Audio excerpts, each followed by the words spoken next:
কৃষ্ণা সকলের চরণে প্রণাম।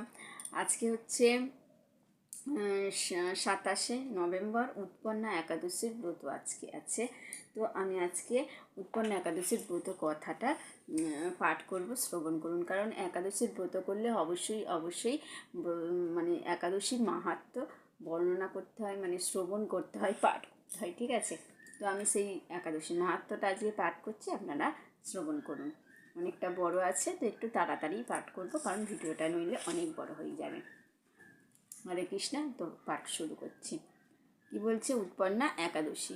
অর্জুন বললেন, হে দেব, অগ্রহায়ণের পুণ্যপ্রদায়ী কৃষ্ণপক্ষের একাদশীকে কেন উৎপন্না বলা হয় এবং কি জন্যই বা এই একাদশী পরম পবিত্র ও দেবতাদেরও প্রিয় তা জানতে ইচ্ছা করি।